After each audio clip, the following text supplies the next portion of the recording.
Hi hello welcome back to new log guys ಇವತ್ತು ಹೊಸ recipe, simple recipe. ರಾಗಿ ರೊಟ್ಟಿಗೆ ಮಸ್ತ್ ಗೊಜ್ಜು, ಮಸ್ತ್ ಪಲ್ಯ.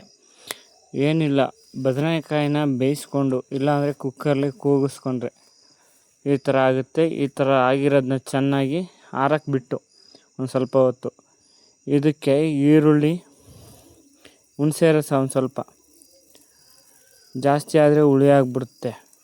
ಒಂದು ಸ್ವಲ್ಪ ಮೊಸರು ಕೂಡ ಹಾಕೋಬೋದು, ನಾವು ಹಾಕ್ಕೊಂಡಿಲ್ಲ, ಬೇಕಿದ್ರೆ ಹಾಕ್ಕೊಳ್ಳಿ. ಇದಕ್ಕೊಂದು ಸ್ವಲ್ಪ ರುಚಿಗೆ ತಕ್ಕಷ್ಟು ಉಪ್ಪು,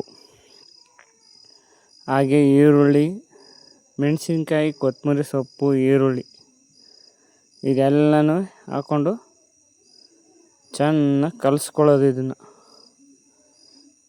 ಕಲಿಸ್ಕೊಂಡ್ರೆ ಒಳ್ಳೆ ಅದ್ಭುತ, ಸಿಂಪಲ್ಲು ರಾಗಿ ರೊಟ್ಟಿಗೆ ಒಳ್ಳೆ ಕಾಂಬಿನೇಷನು.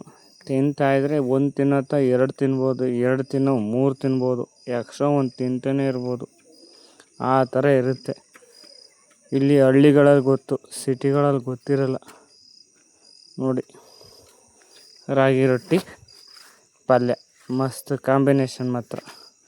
ವಿಡಿಯೋ ಇಷ್ಟ ಆದರೆ ಲೈಕ್ ಮಾಡಿ, ಶೇರ್ ಮಾಡಿ, ಕಮೆಂಟ್ ಮಾಡಿ, ಸಬ್ಸ್ಕ್ರೈಬ್ ಮಾಡಿ.